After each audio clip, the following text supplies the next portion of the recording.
Ladies and gentlemen, this is episode 55 of the Conscious Experience. I am the humble host here. I go by the name of Torrez. If you're watching this on YouTube or Twitch, you might notice that there's no lights, there's no studio, there's no co-host. My boy Lap is out in Dallas, Texas, and I figured that we needed to switch the flow up, embrace this beautiful place. This is the QURE barbershop out in Boynton Beach, and I have the CEO here, and so we're going to do some wonderful things, but we had to switch it up just a little bit just to embrace this setting right here. And so I know you're listening at home, Brian. You're my co-host. I love you. You're my right-hand man. Shout out to you. And like I said, just to embrace this beautiful studio, we're going to go around here. I mean, we have so many wonderful designs, paintings, and honestly, when I came here, there's like one of the biggest selling points. So it's like, look, if you guys put this much attention and detail to all this artistry, like your cuts have to be fire. Mm-hmm. So I was like, yo, this is definitely the place. And when I say, QURE is definitely the best barbershop in Soul Flow in Florida on the planet Earth, it is. So take my word up on it, 100%. So I'm going to go into the introductions. We have the CEO of QURE. He's a father. He's a mentor of sorts. He's active in the community, and he's also a barber. He goes by the name of Bonez. What's up, man? Nice to have you. What's going on, bro? Appreciate it. Appreciate the platform you providing. Yeah, most definitely, man. I appreciate the studio vibes you're providing right now. For sure. And I always wanted to have you on this podcast. I feel like, the things that you do, the creative mind that you have, man, this is definitely huge. And this is probably the biggest episode, right now. Episode 55 is the biggest episode we've done so far. So I appreciate you for having me. Thank you, man. I appreciate that, bro. For sure. Follow him at Bones the Goat on Instagram. All right, I got my second man I'm going to introduce. He's also CEO of KPG Images. He's in What's the up, back. everybody? Thank you for having me. Appreciate y'all. Yes. He's a creator. He's a barber. He's a father as well. He goes by the name of Supe. What's up, my man? Hey, all is well, man. Thank y'all. Peace and light. Light, baby. Yes, sir. And you can follow him at It's Just Supe on Instagram, and then you can look at his link, and he has his business information up there too to get on that. So for sure, get on that. And then my left hand man right here, he's the second most trusted human being I trust on this earth, outside of my girlfriend, of course. But coming to him, he cuts my hair, so I have to trust this man. You know what I'm saying? The best barber on planet Earth, Jay, also known as J Drip on Instagram. What's good, my boy? What's good, bro? Appreciate you for having me, man. I remember before all this started, bro, we were, in the shop talking about it, and it's good to see the growth that came from it all from the start. Most definitely, man. I appreciate that. And having guests like you guys, it just goes with the DNA of what I'm trying to create here. Just having conversations that hold substance and hopefully, offers other opportunities for people to think about when they're listening to these type of conversations. For sure. So this one is directed to you, Bones, man.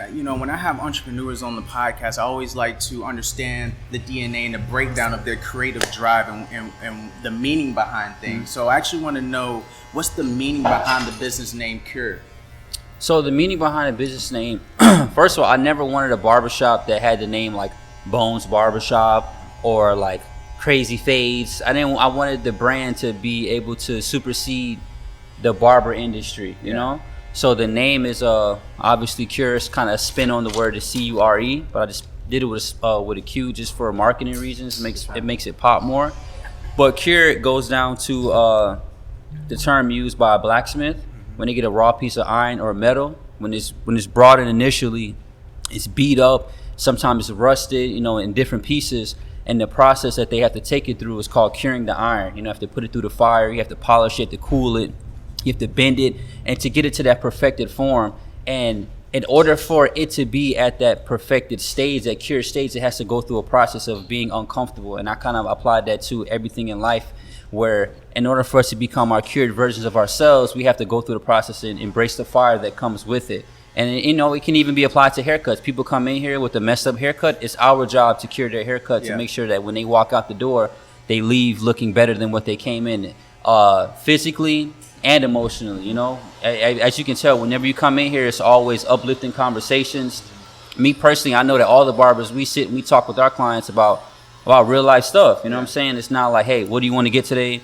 What type of haircut you trying to get? It's more in depth because we're really trying to make an impact on the community. It's not just a name that sounds cool. It's more of a mission statement. Absolutely. You know, upon my career of getting haircuts, which I've gotten many, this is definitely the strongest network of barbers I've ever seen. Like, this is a solid team. Like, there's no shakes in the armor for real. And I respect that because it's like, you know, it takes a lot of attention to detail to get this team going and firing on all cylinders. Man. And bro, like I said it, like A-Rod and Supe know, I've been saying it from day one. It's like, I don't hire people based off of how good they cut hair. Yeah. You know, I hire them off of their character. For sure. Because I look at it like this, like, I get paid to teach people how to cut hair. So I can teach anybody how to cut hair, but I can't teach you how not to be a piece of shit. Yeah. You know? Like, I can't make you into a good person. Yeah, for sure. You know? So I hire people that are good people who fit good in this puzzle that we have here. Mm-hmm. And then if they need help learning how to cut hair, that's just going to come natural because everybody in here, I know how to cut hair. So it's just going to trickle down from me. You know what I'm saying? But I really focus on the environment. The atmosphere is what really, really separates our barbershop from a lot of other places. Yeah, most definitely, man. Most definitely. And, you know, speaking to attention to detail, you know, Supe, this one's for you. You know, you being the CEO of KPG Images, to all the young and budding photographers out there, explain your creative process when editing and finding that picture perfect moment. Well, one thing that I try to do in general is incorporate all of my creative outlets. You know what I mean? So, like while we're in the barbershop and we finish a fire haircut and we want to take a picture of that haircut for promotion reasons and purposes, I like to try to think outside the box. You know what I mean? Like, we've seen 1,001 haircuts of the guy taking a picture right behind the chair with the cape on. You know what I mean? So let's do something different. As you know, I do photography as well. So I'm merging those two worlds together. You know what I mean? So now I'm saying, you know, damn this barber chair, let's go outside. Hey man, you know what? Act like you jumping across this road right now and look at me at the last second. You know, let's switch it up in some type of way to get a creative flair in the way that we might not have seen in this barber world. You know, so that's one thing that I try to do. In the creative process, I just, again, try to think outside the box. I try to incorporate visions that are typically not in this world to create a new thing. Yeah. You know, so that's a little bit of my creative process. You know, with that, man, I've been studying a lot of your work. That out of the box thinking is the reason why your artwork is so spectacular and so it's on. Like, I saw you taking a picture of Bonez and with the flame. That fire picture, you know what I'm talking about. It's on Instagram. You posted. Yeah. Yo, I mean, that's literally fire. Like that. Like, I had never seen anything like that. It was real fire. It was real fire. Like, we took a paper towel and put hand sanitizer on it, and I had a bucket of water right beneath me. Yeah. So I literally just held the fire in my hand, and once we got a good shot, I dropped it in the bucket of water. Oh yeah. And for the listeners who don't know what I'm talking about, probably most of you guys don't. Go on Instagram and, like I said, you know, follow KPG Images and then also Bonez the Dope. Follow those pages. Scroll down, you'll see it, but it's Bonez literally holding like a fireball, and it's like really dope photography and a really dope, you know, creative image. So yeah, man, I respect your work on that. Much 100%, appreciated, bro. And just bringing it back to like cutting hair, I want to ask you a question, Jay. Like, you know, you're still up and coming, you know, barber with a lot of talent, and I feel like, you know, that's not a slight at all, because obviously I trust you cutting my hair, you know what I'm saying? But it just shows, it's just a testament to your will. Like, yo, what formula have you constructed to get so good so fast? You know, honestly, it was my personal drive. You know, I've always had personal motivation to do anything that I wanted to do. And then when I came here and Bonez and Supe, you know, them two really put it in me and really changed everything, honestly. Yeah. And made me just want to keep going even more. Yeah. That's what it was. Yeah, for sure. Do you have to have some type of artistic skill to be like a great barber? Like, does that count into the equation, or? I don't think so. I mean, in a sense, yes, but really, it's with anything you do. Yeah. If I could interject. Yeah, go ahead. If I could interject, I think most barbers would initially say no.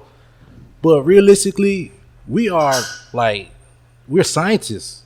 You know what I mean? Like, we're chemists. We're all that. Because think about it. We're taking a round subject, a round thing, and we're creating all of these sharp, precise, geometric lines all over this thing. Yeah. You know what I mean? Like, really think about that. You know, most of us would say, no, I'm not an artist. No, I don't know how to draw. But look at this haircut. I don't know. Can we get a camera real quick? Like, look at this thing. I know, bro, you know, I'm sorry. I know you wasn't expected to be on camera.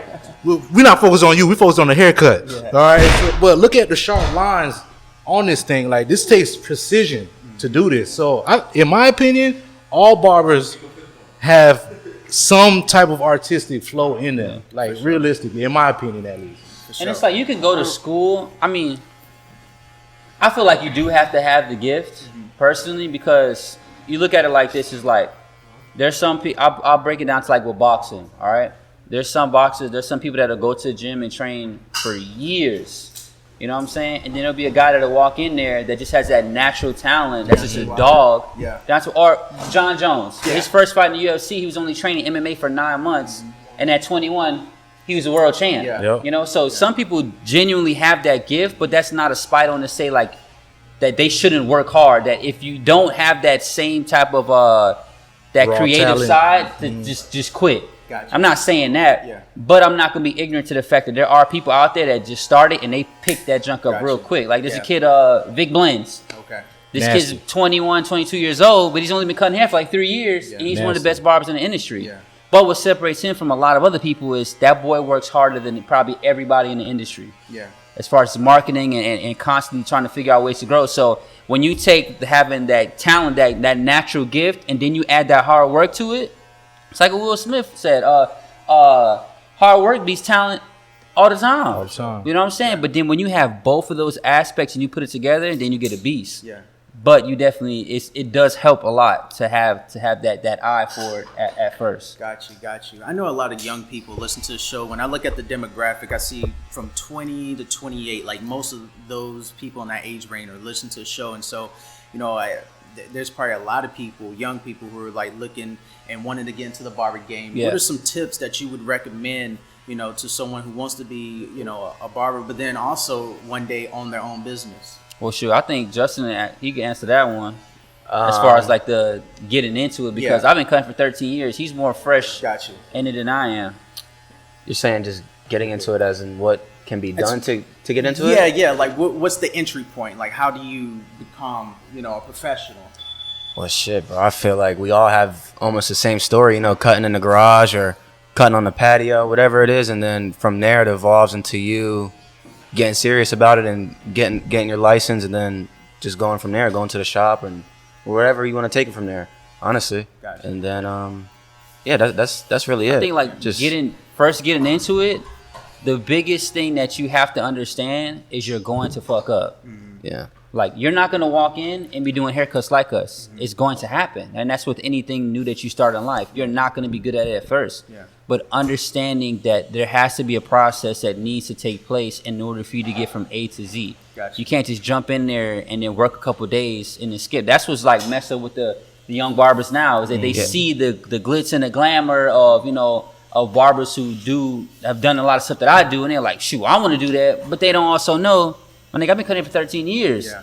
You know, I've been laughed at for being a barber. I've been called a loser for cutting hair. You know what I'm saying? I've messed up countless haircuts. Yeah. But I didn't stop. Yeah. And I always made sure that I kept myself close to people who intimidated me, who were better than me. When I first started working at Heavy Hitters, A-Rod arguably was the best barber in that shop. So what I did, I watched how A-Rod does how he does his fades. I watched how A-Rod does how he does his beards. Yeah. I made sure the last barbershop I worked at, Mark was the best barber in there. When one barber left, that station was cleared next to him. I moved my station to sit next to him because I had to make sure that if I was next to somebody who, when I look at their haircuts, it intimidated me, not in the sense of like, damn, I want to quit, but damn, I got to tighten the fuck up. Yeah. You know, because my clients see this nigga haircuts, and I can't slip, because if I slip, they might mess around and sit in his chair and they're out of there. Yeah. Absolutely. But it was one of the best things I ever did because it kept that flame, kept that hunger in me. And then after he left, it was pretty much just me and A-Rod kind of like going back and forth. And it was like, I need more growth. Yeah. You know what I'm saying? So the biggest thing advice I could give is like, connect yourself to somebody who's where you want to be. Understand that this is not going to be overnight.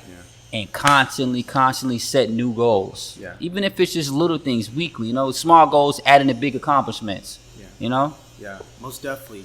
And reason I ask, because I have a friend, she wants to, get into the game, and she's very talented, but she has social anxiety, and I think the biggest barrier for her is like developing that client base and having those authentic connections. And See, I feel like I suffer from that as well. Like I don't like meeting new people. I don't like talk. Like I just don't. But I got one of the most important jobs where you need to talk and you need to socialize and stuff like that. And honestly, just doing it, getting into it and doing it. That's the only way. It's just facing another fear. That's the only way. That's the only way. Simply It's doing like, it.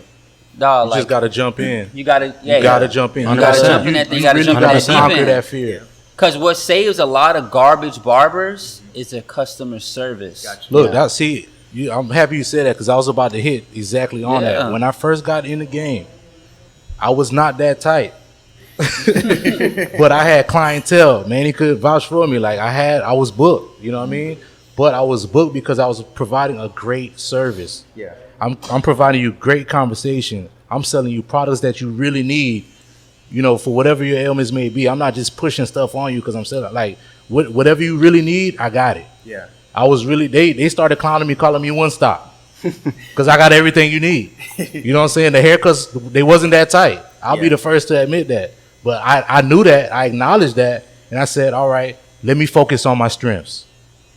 While I was building up my skills with the Clippers, I said, let me focus on my strengths. I'm a great communicator. I know how to sell anything.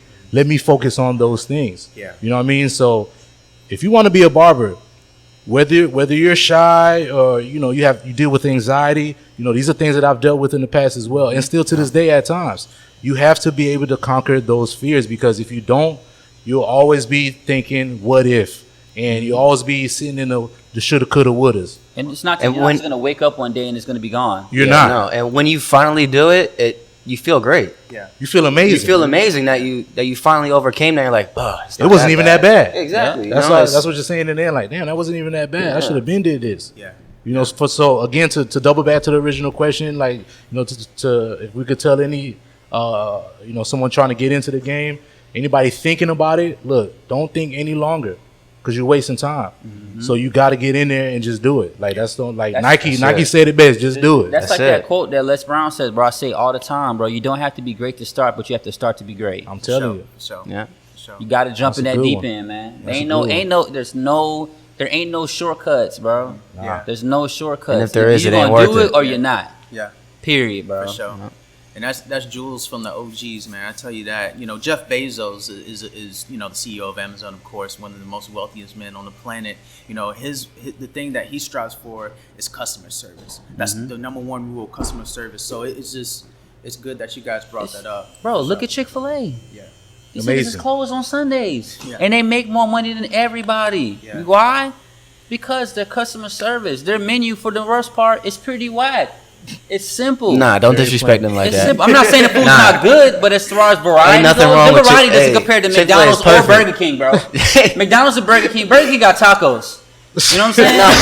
Now, I don't know if I want to get tacos from a burger joint, but they got them if you variety need of them. stuff is not vast. You know what I'm saying? But that's all you need. What separates them is their customer service, bro. Who was doing two line menu drive-throughs before Chick-fil-A With was? the iPads. With iPads. Now everybody's doing it. Nigga, they doing it at Buds. Okay. Yeah. It wasn't doing that at Buds. Buds is hood as hell, but they seen the system. The customer service, bro, it separates you from everybody. That's And why look, anybody that walked through this door, To add on to that, Yeah. they adapted.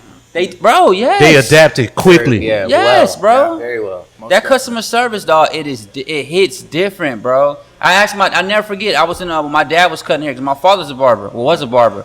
He was in the barber shop. He the last chair in the shop. I'm like, Dad, who's the best barber in here? I was like, you're the best barber. Me being a son, I'm gonna assume my dad's the best at everything. He was like, no, I'm not. Sean is. And it hurt my heart. I'm like, damn, I thought you was that dude in here. And I said, well, then in my mind, I'm like, well, if Sean's the best barber here, why doesn't everybody just go to Sean? Yeah. He said, because I have better customer service than Sean. I open the shop up at 5:30. I'm here till 11. When my clients need a haircut, I'm always here. Gotcha. My haircuts are consistent. Sean comes in at 9. Sean is gone at 1.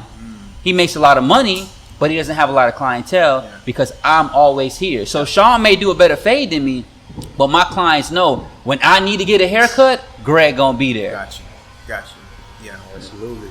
And that's a good point. You know, I want to bring it back to something that I've been pondering a lot lately. You know, Jay-Z came out with the album called 444. We all know this. Hopefully. Bro, arguably, I say it all the time here. It's probably Amazing. my favorite. I've learned, I grew more from that. Side note, I never liked Jay-Z. Gotcha. Never. A-Rod to vouch for you. I never liked him. I thought he was trash. I didn't like him. But bro, when I sat down, I was like, you know what? I'm gonna sit down. I'm listening to 444 because I'm hearing a lot of stuff about it. Yeah. It made me a huge Jay-Z fan because of the amount of growth that I obtained from that album. Yeah. Like, bro, that song Legacy, Oh. I felt like he made that song for me, bro. Yeah. You know what I'm saying? Because it made me sit back and think like, damn, what am I leaving behind for my child? What am I setting in stone for my kids? You know what I'm saying? Yeah. The album, I feel like the album is, I feel like the greatest album ever is My Beautiful Dark Twisted Fantasy by Kanye West as far as like complete. Sonic. But yes, but as far as growth and album that I've gained the most from is by far 444, bro. Yeah. By far, not even close too. Yeah. Well, I feel like that's because you relate to that one the most because that's when he was evolving and he came out with that album after he was a father and Yeah, that's bro. what you were going for through. sure. So I feel like that's why. Bro, even a song about him talking about his mom being gay. Like, bro, I dealt with that because my sister's gay. Yeah. So hearing that song, it made me feel like, damn, I wasn't the only person who thought like this. Yeah. You know what I'm saying? And then it just gave me a lot of wisdom on how to handle and how to be with my sister going forward in it. You know what I'm saying? That song helped me, helped the relationship with my sister drastically, bro. Drastically. You know, it's funny that you brought up the song Legacy because that's what I wanted to touch upon. You know, that's something I've been, you know, literally just been pondering the last 3 or 4 years. What is my legacy going to be? And that's why I've created this podcast. It's like part of my DNA. It's what comes out of my mind, you know. But when we think about legacy, what does that mean for you? What does that mean for you? What does that mean for you? And then what do you want your life journey to be at the end of the day? Once everything is said and done with. Well, shit, I got a lot on this subject because I speak about it a lot. So you ask them first, and I'll go. All right, for sure. Go ahead, Drip. Go ahead, man. What does legacy mean to me? I would want to be looked at when I'm gone as a guy that was there for his people, was always real, and somebody who you could always count on with no matter what. And just being the definition of a good man, honestly. Yeah. I feel like that's in your character, like that's the most important thing that's the most important thing to anybody. Like when you're describing somebody is simply that. Okay. Because that's what it comes down to. Gotcha. If you don't have that, then Yeah. it's not shit. What do you have? Is there anything specific that you want to complete in your life? I want to be able to wake up to no alarm and be free to do whatever I want to do. Yeah. That's it. Sure. No matter what I'm doing or what I got going on, just to be able to wake up and to do whatever I feel like doing that day. For sure. That's what it comes down to. That's the goal, my brother. Yeah. Yep. Super. Well, when I think of legacy, you know, of course, I'm a father. You know, I got kids, so for me, it's going to be a little deeper. You know what I mean?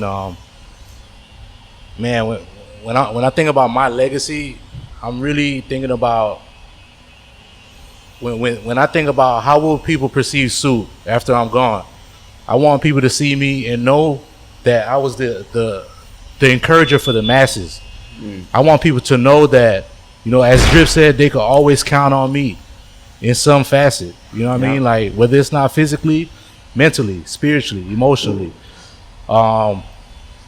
You know, which is why, like, when we talking about legacy, we're now starting to incorporate our creatives, our creative outlets. You know, I do photography, I dabble in the art, we do poetry. You know, we write. These are things that are gonna be here Your music after too. we're gone. And your music. Yeah. I do music. You know what I mean? Like these are things that are gonna be here after we're gone. Yeah. Look at your playlist. How many people in that playlist aren't here today? Too many, man. So that's the same type of effect that I want to have when I leave. You know what I mean? Like I want people that to impact. to I'm know. talking right now. it's that I want impact. people to know, Talking like, about it. yo, Sue, that's one of the realest dudes I ever met in my life. Yeah. Yeah. On everything. Like Yeah. Sue taught me how to eat better. Sue taught me how to take care of my body. Supe taught me how to love myself. Vibrate higher. How to vibrate higher, bro. man, talk to Hey, him, real man. talk. Like they joking, but they know I'm talking Niggas ain't that. I'm talking joking. that on a We're regular not joking. basis. Like vibrate higher, for real, Yeah. for real. Like Like, you always posting stories on that. I see. It come all the on, time. dog. Like, look, we gotta be operating in our higher self at all times. That's for real. You know what I mean? Like, you should be striving to be the best human that you could possibly be every single day. Mm-hmm. Like, if you're not trying to beat the dude that you was yesterday, what are you even doing? Like, why are you even still here? What's the purpose? You know what I mean? So again, when I hear legacy, that means a lot to me. Like the book that I'm writing, when this book is complete, this is gonna be an encyclopedia for life. There's gonna be workouts. There's gonna be meal plans, you know, for you specifically. Whether you're a Sagittarius or a Taurus, there's gonna be a meal plan specifically for you. You know what I'm saying? There's gonna be workouts specifically for you. What type of body type are you? Are you a mesomorph, endomorph, ectomorph? What are you? You know what I mean? Like, I'm trying to leave a true legacy behind that. Again, when they mention my name, I'm gonna be mentioned with the greats, Sure.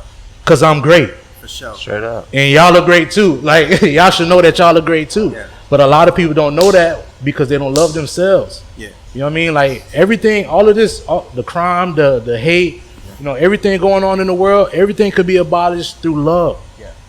On everything, like everything could be abolished through love. So when I think about legacy, I think about the bloodline that I got on my back. Yeah. I think about everybody that died for me to be standing right here. I'm thinking about the people that died for my mother to give birth to me, and so I could continue my bloodline going. Yeah. So again, when I think legacy, I take it serious. I'm really trying to leave a legacy behind for real, for real. And I've been working on this for years, and I'm finally seeing it come into fruition. You know what I mean? There's a lot of things that are happening behind the scenes that, you know, you all will see soon. Yeah. And so when I think legacy, those are the things that I think of. You know what I mean? You and that was brilliant, man. It's inspirational, and we're gonna get to your answer a little bit Hey later. man, take your time, Yeah. bro, 'cause I got a lot. Oh yeah, I just wanted to hit this. Like, there's a lot of like young listeners listen to this podcast, and they ask me all the time, like, "Yo, how do I get started?" Like, can you guys like list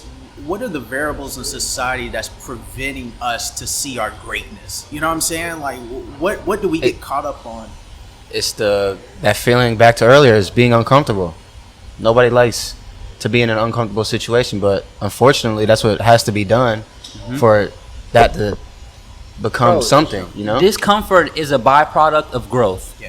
Yeah. There's no growth without discomfort. Yeah. Yeah. In any shape or form. You're at the gym, you have to no pain, no gain. Discomfort is an immediate byproduct of growth. There is no way to get over that. There is no way to get to where you want to be in life without enduring some type of pain or discomfort at any point in time in your life. Yeah. It doesn't happen. It's impossible. Sure. And if you do happen, it wasn't real growth. It was synthetic. Yeah. Let's think about one of the simplest forms of struggle and growth. A butterfly. A butterfly is wrapped in that cocoon, correct? Yep.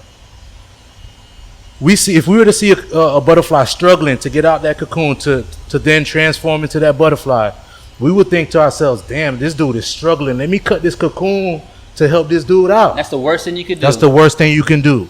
And why is that? Because that butterfly has to go through He has to learn that. a whole process and has to get. It's like when that butterfly comes out, he has a film that's covering him to enter this world. It's crazy though. I'm getting like there's multiple messages, Yeah, but yeah. he's going through a covering when he goes through that cocoon. Yeah. So if you were to cut him out, he doesn't go through that whole process now. And what happens is he's weaker. Yeah. You can't survive. He's dramatically weaker. He can't survive. He ends up dying. I say, bro, He has to struggle. like when I go through my trials and stuff like that, and I'm in my seasons of growth, there's one thing that my father always taught me. Whenever I'm in my prayer, I never pray and ask God to take me out the storm. I always pray. I say, give me peace while I'm here and understanding for me to learn what I need to learn from this thing. Yeah. Because I'm here for a reason. Yeah. I have to be here. Don't take me out of it. But while I'm here, Allow me to learn the lessons I need to know for that next level and where in life where I'm trying to get to. Sure. You know what I'm saying? Give me peace while I'm here, so that way I'm conscious and I'm able to see the lessons that I need to see in order for me to grow. Yeah. Don't take me out of it, Yeah. because you take me out of it, this storm's not gonna go nowhere. Yeah. Nah. You know what I'm saying? Give me the Walls do strength not to go get through nowhere. it. They're going to be there no matter what. You have to go through it or over it. Yeah. There's no easy way around it, bro. And that's why I feel like society's the way it is right now. Everybody's looking for a shortcut. Got you. Look, a perfect example. When the pandemic hit, you see all these different Ponzi schemes coming out. All of it. Because everybody's looking for something easy. There's nothing that comes easy. I don't want that shit. Yeah. It's I not don't gonna want it, last. bro. No. It's not gonna last. It's not gonna last. I don't want it. That's what everything. Yeah. Everything, bro. Everything. Yeah. And it, it also builds character and resilience. 100%. Yeah. 100%. Yeah. And when you're going through those 100%. trials, that's where you get your knowledge to be able to drop it on other people as well. Mhm. You know, going through all the stuff that you personally go through on a daily. Yeah.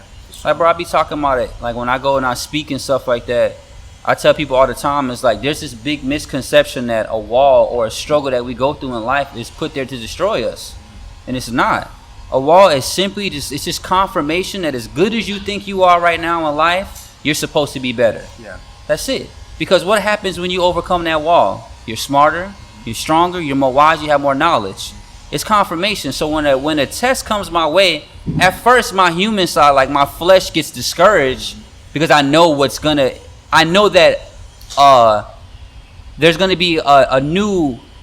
I have to do things different. Yeah. Now, you know what I'm saying? The things that I use, the tools that I used in the past, it's not gonna work on this no more. Rise to occasion. You know what I'm saying? So I have to adapt. Yeah, for sure. But I also remind myself that once I adapt and I do overcome this thing, that I'm going to be better than I was before. Yeah. But we always associate trials and struggles in our life with death and it being the end road, and that's not it. God puts these things here, or whoever you may subscribe to, these things are put in your life to make you and force you to grow. Yeah. And it's just confirmation. That's all it is. It's confirmation that the season that you're in right now, you've gotten everything that you can get from it. Yeah. Now this wall's here to push you to grow to another being. Yeah.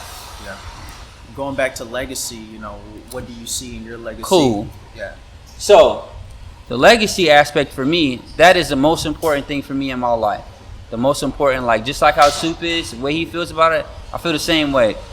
This barbershop was built strictly off of me needing to establish a legacy for myself. I was sitting in my bed. It was like, I believe it was like 1, 2 in the morning, bro. And I'm watching an episode on Shark Tank about this farmer or whatnot. This farmer's dad taught him how to farm, and he created this product called a tree teepee. Yeah. And the tree teepee helps like preserve preserve their crops and different seasonal changes. And long story short, he got approved for the deal. But his morals and the person that he wasn't trying to get rich. He just needed a little bit more money to help push his product. So while he's walking out, I think it's Mr. Wonderful. Okay. He says to him, he was like, "Hey man, tell your father he should be proud and he raised a great man." Yeah. Right? And the dude broke down crying. He was like, "My father died X amount of years ago. That man taught me everything I know. I wouldn't be who I am today if it wasn't for my father." And I broke down crying. The reason I broke down crying is two things. The first thing was, I feel the same exact way about my father, the way that man feels about his son, the way that man felt about his father. And the second reason why I cried was that I was sitting there in a twin-size bed, going through a bad depression, driving an old car, had $800 in my bank account, and I was like, if I was to die right now, what legacy would I be leaving? How would I be setting my child up for a life ahead of him? So I called my mentor right then and there, and he found this spot. This barbershop for me represents legacy. It represents it represents generational wealth. You know what I'm saying? I grew up struggling. You know what I'm saying? I've been homeless. I had to go live with my grandparents in Virginia. I remember the church coming to give us food, filling our refrigerators up. You know what I'm saying? I remember hearing my father crying about people coming to repo our cars, us getting evicted out of different apartments and stuff. And I always said to myself, I appreciate what my father did, but I don't never want my son to have to endure those type of things. And that's not a hit on my dad, because my father did exactly what my father gave me, exactly what he was supposed to give me from what God gave him. You know what I'm saying? So I'm not up here to try to say that my dad should have done more. He did exactly what the fuck he needed to do with what he had. And by him giving me that, it helped set me up for where I'm at right now in life. For me to establish this business and make sure that my son is taken care of, so that way my son doesn't have to worry about the things that I had to worry about for me growing up. I don't want to die and I go and I meet God and God asks me, what did you do with the talents that I gave you? And barbering is my passion, but it's not my purpose. You know, a lot of people get those things mixed up. It's a very big difference. Your passion is something that's comfortable. It's cool. You like it. You enjoy it. It doesn't really push you too much. But your purpose is always going to make you uncomfortable and push you. Because it's what you were put here to do. And like I said earlier, it's nothing for you to be who you're supposed to be. It's not going to be easy. You know? So I always said to myself, it's like, I know that barbering is just my vehicle to open up the doors for me to be able to be a speaker. And I would be damned if I die and I go and I'm standing in front of God and God says, what did you do with the talents that I gave you? It brings me back to the parable that's in the Bible with the slave, with the king and the 3 slaves. He gave the first slave 2 talents. No, I think it was 4 talents. He gave the second slave 2 talents. And he gave the last slave 1 talent. And he came back seasons later and he asked him, what did you do with these talents that I provided you with? The first slave said, I took that 4 and I multiplied it by 2. The second slave said, I took those 2 and I multiplied them by 2. The last slave said that I took that out of fear and I buried it in the ground so I wouldn't lose it. The first 2 slaves were rewarded. The last slave was cursed because he allowed fear to stop him from pushing himself and multiplying those talents in which God gave him. God gave me a talent just like I believe he gave every one of us a talent. And I feel like it's our responsibility to maximize it to the highest of our capability. So I don't want to die and be labeled as a successful loser. That's what I call it. By the world standards, I had a lot of money. I had a successful barbershop. A lot of people knew me. But in God's eyes, I didn't do what I was supposed to do with the talents that he gave me. So in his eyes, in the world's eyes, I'm successful, but to God, I'm a loser. So for me, establishing my legacy, making sure that when I pass, when I leave the room, when I die, people have a lot of positive things to say about me as a man and as a father. Man, that's so powerful. Hey, that boy dropping gems. I'm saying we can end it right here now. But I'm learning so much. I mean, I'm hosting this, but I'm learning at the same time. And you know, I want to kind of transition to more of a spiritual perspective, because I feel like we all have some type of spirituality here. Even if you feel like you're not spiritual, the way you guys are talking is spiritual. You know what I'm saying? So I really feel like, you know, this is like a school, like this is Earth school, and we've been manifested in a physical form to learn physical lessons from our higher consciousness. We're a lower part of ourselves, and through, you know, following along and creating good karma and completing your life's journey, then you can transcend into the next life. You know, if you want to get technical, that's the 4th dimension. If you want to get technical, you say that's the spiritual life. But you know, you transcend into a higher level of consciousness. You transcend into a higher level of living. And that's something I've been kind of taking with my, like, that's the way I kind of see life. You know, how do you guys like see the meaning of life? How do you guys look at meditation, eating higher vibrational foods, tapping in with the ancestors, etc.? How do you guys feel about spirituality? I mean, for me, when it comes to like the spirituality thing, my beliefs and things are different. I can't speak on the yes or the no as far as the ancestral thing, because I've never opened that door just based off of what I believe. I believe my immediate connection is to God. Yeah. And mind you, I grew up in church. You know, I was in church I got probably baptized at this young man's age, like 4 or 5, but I was conscious of exactly what I was doing. You know what I'm saying? So for me, my direct connection is to God. Yeah. But me going through church and being there my whole life, it's drastically changed my outlook on, I don't want to say the Christian faith, but more so the church and how the church is ran. So when I left the church that I was attending, I went through a really bad depression, because I was low-key like brainwashed to think that if you don't go to church every Sunday, you're going to hell. Yeah. You know what I'm saying? So I was taught more religion than I was taught relationship and the importance of relationships. So my time apart from the church actually made my connection with God that much stronger, because I didn't have to go to church and depend on a man to pray for me in order for me to get my breakthrough. I got it to the point where I was able to establish that connection between me and God, so where I can go directly to him and get exactly what I needed from out of it.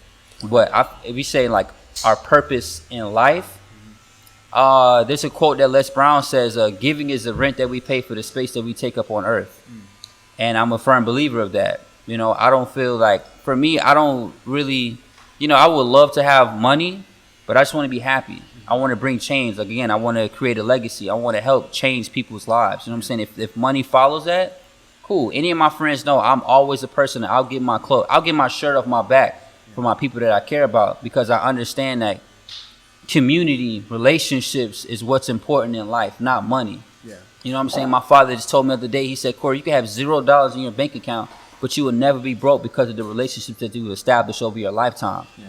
And I really subscribe to that a lot. For sure. And you know, Supe, I see you, you know, doing your thing on Insta. You know, you're eating healthier foods that are higher in vibrational energy. You know, you're doing different things as far as like learning certain information that's, you know, would equip you better in the spiritual light. You know? But before you even say that, by me saying all of that, I'm not saying that the meditation, that the eating of the foods, the connection of your conscious to subconscious being, make sure that you're tapping into your theta mind frame, that isn't true. Yeah. Because by me tapping into that, I've learned more about myself than I've ever learned. Yeah. I learned more how to communicate with my people that I care about, the people that I love. And seeing Supe go down this journey has also inspired me a lot to be more conscious of the things that I listen to. Yeah. The conversations that I hold, the people that I keep in my life. You know what I'm saying? So I said all of that, but I'm also saying that I'm not discrediting or saying that me eating a certain type of food is going to change my my mentality, or me listening to a certain type of music, or me having certain relationships with certain people that it won't have an effect on me. Yeah. I'm not saying that whatsoever. Yeah, for sure. Yeah. You know, so going back to the question, like, have you found anything new with the spiritual journey that you've gone on? Yeah, absolutely, man. I found that, you know, as we grow as, you know, just people and humans, there's a lot of information that we get over time, you know, as like being as young as this young man right here, you know, that we get this information and we hold on to it to believe those things, that this is the truth and this is the whole truth and nothing but the truth. And then, you know, you get older and you have life, you experience life and realize that there's more to the puzzle than what we saw. So, you know, heightening your vibrations through meditation, yoga, food, the colors of clothing that you wear, the conversations that you have, you know, the you know, the things that you put into your body, whether it's food, drugs, whatever, the alcohol, you know, all of these things have an effect on your vibrations, you know what I mean? And so I have learned a lot. There's a lot of, I mean, we could talk about this for hours, you know, like, where do you want to go with it? I think one of the biggest gems that I found is the vibration in general, though, you know, and how easily your vibrations can be affected from outside sources. And again, food is probably one of the biggest things. You know, after that is television programming. I mean, it says it right in the title, television programming. Like, it's telling you what it's doing to you. Yeah. But we still choose to subscribe hours and hours and hours of TV every time we get off of work. You know, and then we wake up 10 years later like, yo, what happened? Yeah. Like, what happened to my body? What happened to the goals that I had for myself? Yeah. You've been programmed by this TV for the last 10 years, so you didn't even peep all this time that was passing. You know what I mean? So I've learned a lot in a lot of different realms, you know. And like, again, the meditation alone, the meditation can bring you to places that, you know, you could never imagine, honestly. Like, if I were to explain to you some of the places I've gone through meditation, it would sound like I'm telling you about a dream, or it would sound like I'm telling you about a movie or something. Yeah. You know what I mean? Like, if I didn't experience it myself and I heard somebody else talking about it, honestly, I would probably think that they're crazy, you know? Yeah. So, you know that there's certain conversation we can't even have with everybody because of the rhetoric that's going to come behind it. Absolutely. But I'll be open to say that I've taken psychedelics, most specifically psilocybin mushrooms, and I've How was that? Huh? How was that? Oh man, Hey man, let me know the next trip you go on, man. I heard Yeah, I heard you got to be very careful on the people that you have around you when you step into that realm. So the most important factors is your setting, right? You don't want to be in a place that you're not privy Comfortable. to, comfortable to, and then also I would say secondly would be with the people. I've definitely had trips where I thought I was with someone who was cool, but it turned out to be that they were freaking out and kind of like threw my trip out. So it was like it was a weird setting, but the experience is it literally transitions you into a different time and space. What we perceive as time doesn't really exist. There's no time, really. There's no time. It's like, and then you feel as if you're everything. Like you have that love and that peace of mind that you probably had when you were at birth. When you were a baby, you had no worries. Like you were just part of everything, and everything was a part of you. And it's one of the best cleaning mechanisms I could think to like purify your mind and restart you. It's like a restarting program. You just start with a new slate, a new perspective on life. And I think perspective is one of the most important aspects that you can have in life. So when it restarts your perspective, you start brand new, it changes you and it uplifts you and takes you to another level. So for me, that's what my experience has been. All my friends have had the same experience, and I actually, allegedly, I don't want to get in trouble, microdose on a day-to-day basis, or it's a cycle. So it will go like Monday, take 2 days off, and then go again. And the reason why it's called microdose is because you're taking such a minute amount of the psychedelic that you're not getting any of the effects, like the psychoactive effects, but you do get the spike of creativity, the spike of cohesiveness. Like you're a nicer individual. Awareness. You're not on edge. Your awareness is up there. And then also there's a lot of studies that point out enhancing cognitive function. So your spatial memory, your cognitive memory, your social memory, the way I articulate, I don't even start. I used to have a real bad time with stuttering and stuff. I don't even do that anymore because of the things that I've done and things I've experimented. So I wouldn't recommend it to everybody, but really look at the studies. That you can find them on any scholarly blog or website or anything. Harvard has a lot of those inserts, and you can find a lot of good usage, but it has been known to decrease anxiety, depression, and I feel like They using that with like the PTSD, like the soldiers and stuff. Yep. Bro, I got offered, like I was telling Supe, I was in Canada. Oh yeah. And I ended up cutting up this dude who was a shaman out there. And he we had a conversation. This haircut took me like all of 15 minutes. But we ended up talking for like almost 2 hours. And he invited me to a ayahuasca ceremony. Really? Yeah, bro. And I turned that thing smooth down. Because it's like It's unknown territory. Yeah, I respect those who do, but it's just with me. When I have my prayer, I get my answers, and my connection is, I won't say it's amazing, but I hear what I need to hear, and then I hear what I need to hear, and then it's confirmed within the next day or so, quick as hell. So I'm talking to the dude, and it was like, I understand why people do it, but it was like just me in the space that I'm at, just the connection that I've developed with God. It's like I'm able to tap into that. Yeah. You know what I'm saying? I'm able to get those answers and establish that peace. Yeah. It may be a little bit more work per se, but I'm okay with that. Yeah. You know what I'm saying? And I respectfully turned it down, and he wasn't upset about it, but he was like, I love the way that you think. Yeah. He said, I haven't met a lot of people that think the way that you do. I've always wanted to try the mushroom, but I'm just too afraid to do it and have a bad trip because I'm very I'm in my head a lot, bro. Yeah. I'm a thinker, you know what I'm saying? Like, I don't know how many people can relate to it. Like, bro, at nighttime, it's hard for me to turn my brain off. Yeah. You know what I'm saying? So in return, it's hard for me to wake up early because I'm trying to cut my brain off at midnight, but I'm still thinking about 100 things. My brain's just going crazy. That's where the meditation comes in. Yeah, but I do that here and there, but it's just I know that in order for me to do my meditation, it can't be nobody at the house. And I have to be completely alone. If there's any sense of distraction, it'll knock me off immediately, bro. It's like that at first, though. It's like that at first. It is. When you first start meditating, it's extremely hard to stay focused. Yeah. It's extremely hard to lock in. Like, bro, I downloaded 2 that minutes freaking- and you're, that you're out of Calm app. focus. And honestly, when I download the app, I'm like, man, this is a finesse. But I was like, you know what? I'm gonna try it out. Yeah. And you know, I went on my patio. My patio is like my safe space. Anybody, all the barbers in here know, like my patio is a vibe. You know what I'm Yeah. saying? It's mad relaxing. Yeah. So I go on my patio. I turn my music on, and I turn the app on. Yeah.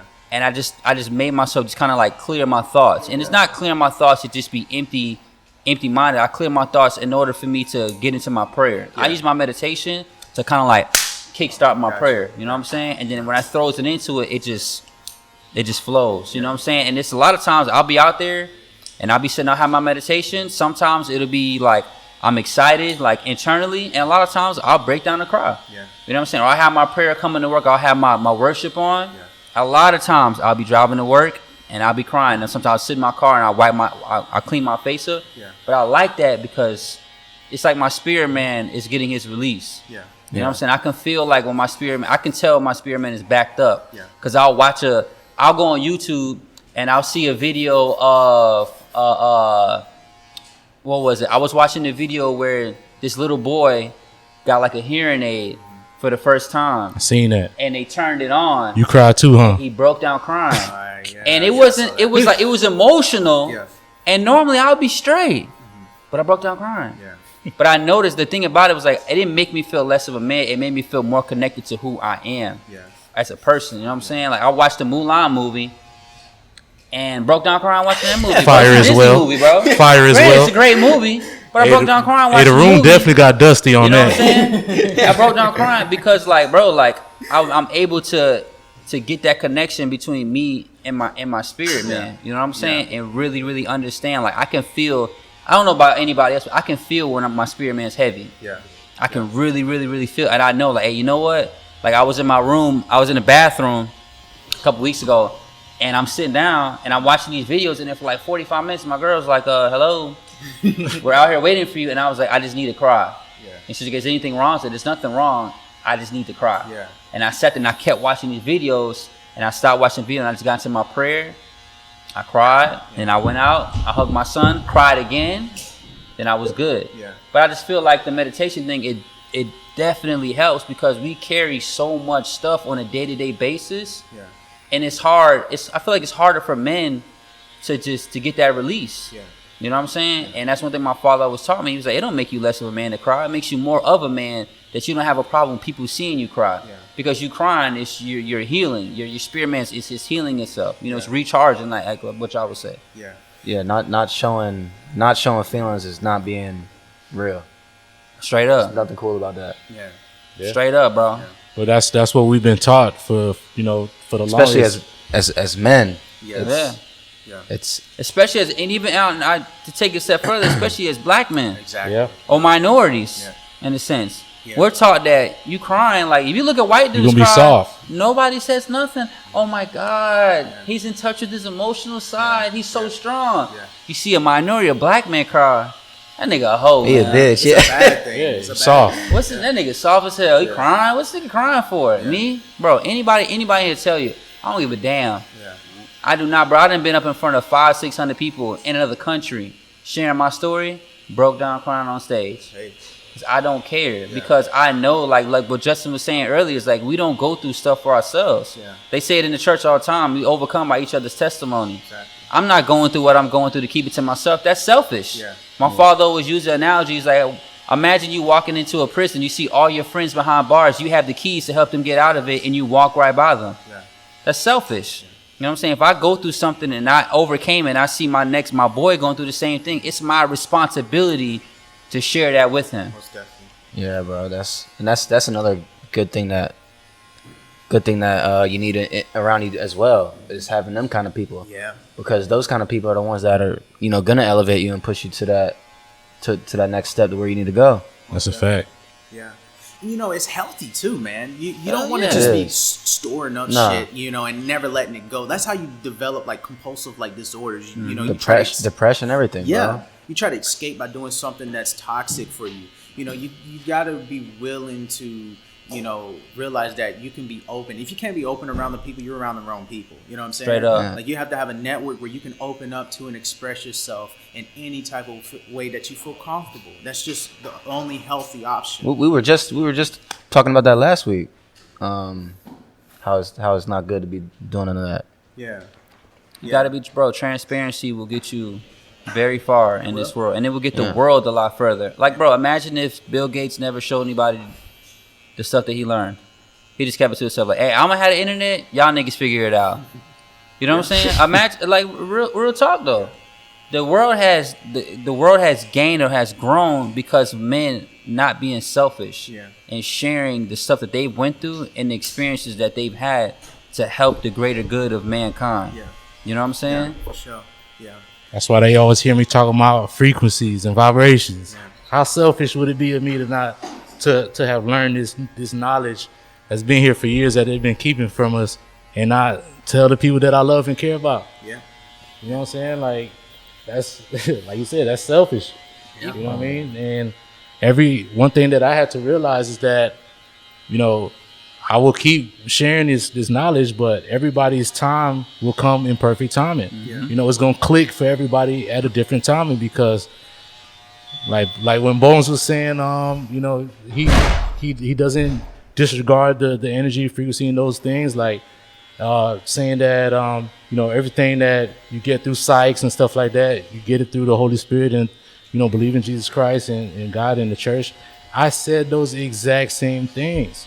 You know what I mean? And I appreciate, I grew up Christian. I appreciate that background because it gave me even more, it made me even more well-rounded of getting a better understanding of everything, the universe and how everything works. You know what I mean? So, just to go back to what we were saying, it'd be selfish for us to learn and not pour those things onto our friends and family. You know what I mean? All right, listeners, we are in the middle of business hours, so I kind of want to, speed it up a little bit so these guys can get back good, on the man. grind. Bro. Yeah. You good, dog. All right, My next appointment until about 20 minutes. All We right, good. For sure. And he can wait too. All right. I want to touch upon this topic because this is something that I really do nearly care about. When it comes to minorities and most specifically black men, the black community. I really study the late great Marcus Garvey. I really study like Malcolm X and their ideology of separation of our community. Maybe not in a physical sense now, because that was definitely a different time, but definitely separating black business, black resources, black finances to ourselves and politics, policing, etc. So we can make sure that women are safe, we can make sure our kids are safe, and we can make sure that we're good. You know what I'm saying?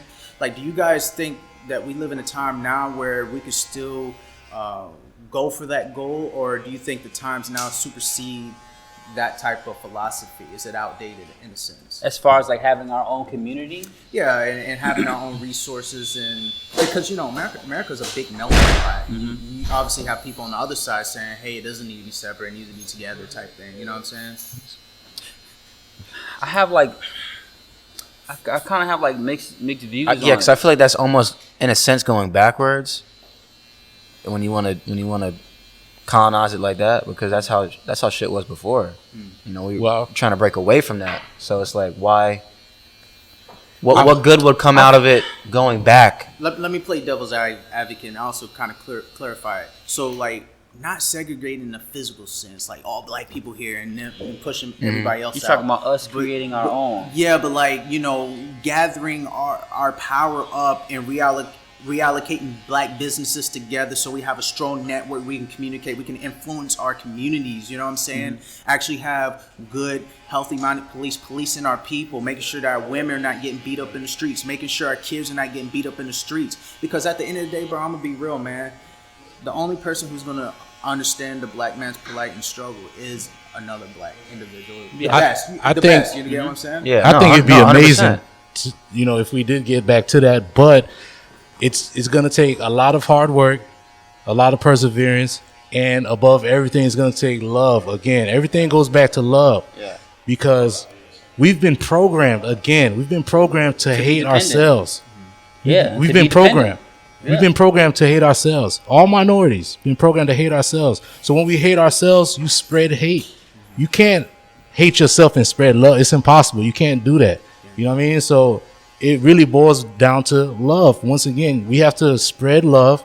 We have to love ourselves first and then spread love and spread the message of love. That's when we could then come back to togetherness and the community, you know what I mean, and being whole as one. I don't feel like we're past that time. We're not past that time. I feel like now, bro, the new generation that we have right now that's coming up is the most proactive, I feel, generation of minorities and young people that has ever been seen in America, bro.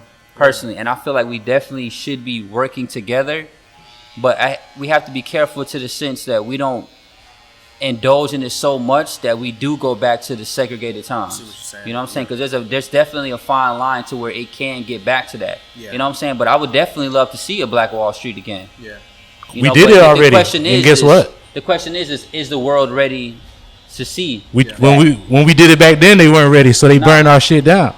Yeah.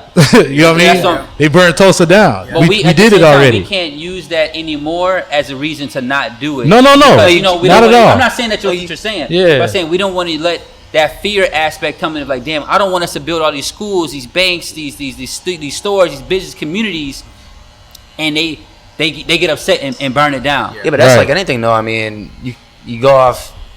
That's all you have is your past experiences, so that's what you're going off of. So that's why it's so hard to. But it's also not an excuse. No, it's not. Yeah, no, it's not. It's also not an excuse. You know what I'm saying? That's like you do a haircut, it comes out bad. That doesn't mean you don't never cut that nigga hair again. Nah, right. Or a haircut in general. That means you learn what you did before, and you make sure the next time you do it, the different things are implemented so that way that haircut isn't fucked up. Yeah.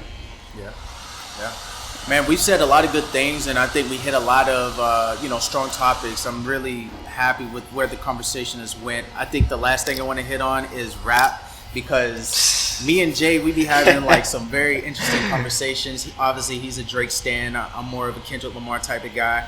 But even aside from that, I actually want to go against generation versus generation. I feel like when it comes to a body of work and when it comes to like pure talent, like MC, we got Kendrick, Drake, and Cole, and that generation stems from 2008. I can't put J. Cole up there. I can't put Kendrick up there. It's Drake is in his own. Too many bad projects to me, bro. But I'm okay. I respect him. I definitely respect him. But I can't put J. Cole to Drake's caliber. Okay.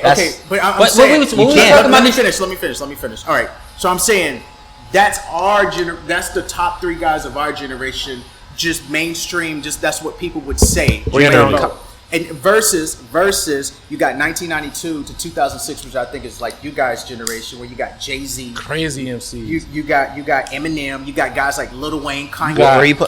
You got guys like you go a little further, Eric B, Rakim, Big L. Not 92. And I said if we go back a little further, but you didn't hear that part. Got Biggie in there. Yeah. Okay. So what? So the question is, who has the better body of work right now? The better body of work out of all those guys that we just listed? Drake. Well, our generation. It's Drake. Oh my. It's not bro. It's Drake. This is what I said about. We had this conversation yesterday, bro. Drake makes a lot of good songs, but Drake doesn't have timeless music, bro. He doesn't have timeless songs like a Kanye and Jay-Z does, bro. And well. Bro, it's. Well, see, I stand on the point of. I stand on the point of that. And I love well. Drake too. Don't get his screwed. I love Drake. We were just me and Manny over here were just talking about that in the car the other day. It was how Kanye makes music and shifts culture and the shit that he does. But Drake is a certified hit He's a hit maker. He's a fucking hit, bro. That's all he does. Yeah. No matter what he touches, it's going. It's going for a few years. We talking. No, it's going for bro. I'll put it like this. You can't say that now, though. I'll put it like this. You can't say that now, though, because Drake has. You gotta, bro. Yeah, you gotta name one album for me, bro. You gotta look at Kendrick's projects, bro. Good Kid, Mad City, amazing. To Pimp a Butterfly, fucking amazing, bro. Damn, it's really good as well. But the shit that Drake doesn't talk about anything in any of his music that makes people think. No, I can't say that. He makes club hits, bro. That's what Drake is a king of making club hits. Yeah, but he gets into every aspect of things. Because I can't say he doesn't. You can't sit there and say that he doesn't sit there and talk about real stuff. Yeah. Or else what song have you listened to Drake that made you grow as a human being? Unthinkable, remixed by Alicia Keys. I can't say that, bro. that was a hard. He got in the bag and he was getting emotional and saying how much he was expressing. But his the love, difference how much he is loved the the girl. niggas that he's going up and when- against. hey, when But he I'm rapped saying, with Jay-Z- but the oh, niggas that his love he's going, language, his but the love niggas that language he's though, going bro. up against have albums, Okay. albums that's like that, bro. And I love Drake, I feel like he bro. just doesn't. I feel like he doesn't go. He doesn't choose to go down that lane. And that's in a cool. sense. I feel like And if he that's could go, if he did go down that lane, it. But hey, would man, he didn't though. He But he didn't. didn't. But he doesn't. I don't know, bro. So And I'm not saying it's that Drake just- isn't one of the greatest. Drake is 100%. He's in my top Who do you five. think is the greatest? Top The greatest five. rapper of all time is Jay-Z, bro. Jay-Z. That's you can't argue Jay-Z is that. the greatest rapper of all time. And my biggest issue with I can't. another thing I issue I have with Drake is that Drake doesn't have a product. No, but he doesn't have does a though. product. Wait, Bro, what's that mean? no, he does, Hold bro. on, what does that I mean? think about when I think about a whole as an artist, you got Kanye has Yeezys. You know what I'm saying? He has his whole brand. You know what I'm saying? Even Trav got his own, has a brand now. You know what I'm saying? You look at Jay-Z, he's got Rock Nation. All of these artists that we're talking about are like all-time greats, they all have a product. They all have Drake. something How other can than you their say that music. Drake don't? What do you like? OVO. How can you even? That's a collaboration, bro. Joy's with That's Jordan. He's Team collaboration, Jordan. bro. Like, bro, you're saying it. Like, I don't understand It's how you can say. collaboration, bro. Oh my god. So what is Trav then? Trav's the same thing. Collaboration. Yeah, but but he's just now starting it though. He's getting into that range though. But bro, He's getting into that space, bro. bro. Hey man, yeah, Manny, come on the mic. But this is man. not. But what I'm saying, Manny, come on the mic. saying is, bro, this is Hey, not a hey, spite. This is Drake, not a please. spite on Drake, Hey, look, bro. we got my boy Cruz beat our name. Shout out to Manny. Shout out to Manny. Look, Manny, come on. What's the question? Say, they're talking about y'all. Yeah, what was the question? We just like. Yeah, I was really trying to see which generation has like the best talent, but I guess we're in a conversation of who's the best MC / artist. Oh, if we're But talking how about did it- talent. Yeah. It's easily the 90s, 2006. That's. If you think about how from do you say that with Kendrick? 2006 from all right, other than Kendrick, we'll even throw J. Cole in there and we'll give you Drake. Who else? Well, you're gonna put 06. I mean, No, who else is after that? Travis Hey, Scott all is in there. these new Chance the Rapper's in there. no, I fuck can't. Chance the Rapper. Chance the Rapper's not in there, but bro. he's Chance the Rapper's definitely he's an unique style. activist that raps, bro. I'm not putting Chance. Chance in the there. Rapper to me is trash. I don't think I can't, bro. I can't. He's trash. Bro. Man, You but- can't- but bro, you there's can't a compare lot none of of his- people who like him though. But you for can't. sure. What are yeah. you gonna compare? Okay, what of Chances are you gonna compare to? I mean, acid rap literally transcended the game. Like that Bro, was if a point you- in time where he shifted So look, rap I'm culture. gonna ask with you his- this. How? But think about it like with his this. style, How? his flow, dude. No, that little What, acid crazy, rap? choppy But flow nobody and- in here can and name a song off that unorthodox. album except for you. Can you? Like, bro, you Huh? can't, you can't I'm say. just How many saying, songs though. do you know off that I'm album? not gonna lie, I'm not good with on the spot memory like that. That's what I'm saying. I'm But just when we saying. talk about these other rappers, we can name albums that are great from them. Talking about Chance the Rapper. He's trying to. That's Nah. what I'm saying. It's like, But I'm just saying that's just part of our generation. Like I feel like we have a lot. I think we're probably the most talented generation. I cannot agree with that whatsoever. The most I talented. can't. He said the most talented, bro. Yeah, We're like, not gonna we're sit like there. the golden Now, era now hip-hop. look. If you're gonna say the generation, you gotta add everybody else in, Nah. my dude. You gotta put Lil Pump in there. This is the You gotta golden era put- of You gotta put hip-hop? Blueface. No, this- I said right- 2018 to 2017. All this new shit. I cut that. But you out. can't do that because This you is, got, no, right now what we have is a new sound. That's a new sound. It's That's a new sound. generation. So it's a sound, new. but I wouldn't. But I'm this not is saying- definitely not. Yeah. The golden era of hip hop has come and passed. it's gone. No, yeah, but right now we're This is experiencing a new like- sound and everything. It's a and new it sound. I'll has to give y'all change. that. It's a new sound, But it's not the golden era talent. of It's not hip-hop at amazing all. talent, bro. We're not gonna sit here and Let's be. not do that now. We're not gonna do that, bro. Oh, so when Well, Good see- We're Kid, not gonna Mad act City like the dropped last 10 years or with- last like 7 years of the XXL freestyle freshman cover has all been straight butt cheeks. Butt cheeks. Yeah, but that's Hey, always been hot butt trash. cheeks. No, it has Yeah. not always been trash, bro. That shit has always Yeah, been trash. They never put the best artists on that. They either. never- They never Bro, put come the best on, bro. artists These on niggas is there, crazy. man. What was good? What was a good one? What was a good one? These niggas is crazy, bro. What was a good First one? of all, Double XL used to be used for up and coming rappers. Now it's But that's just what turned- it's- that's what it's no, for. now it's just turned into whoever's the most popular. That's Yeah, what Double that's what XL it is is. now. It's who's the most Exactly, popular. Exactly. Well, yeah, Bro, I there's mean, no let's be way in the real. world. There's no way in the fucking world, bro, that you're gonna tell me that this nigga Lil Pump is in the golden era right now. Come on, We're not bro. saying no, that. I didn't say that shit. Lil Pump's been out longer than I- 2000. He's been I out didn't longer say than 3 that. years now. Look, I didn't say that Come shit. on now. And I love Lil Uzi Okay, Vert, but he's okay. not in the golden era of hip hop, bro. At He's all. a vibe. Y'all had a rapper called like Magoo or something like that. Timbaland and Magoo.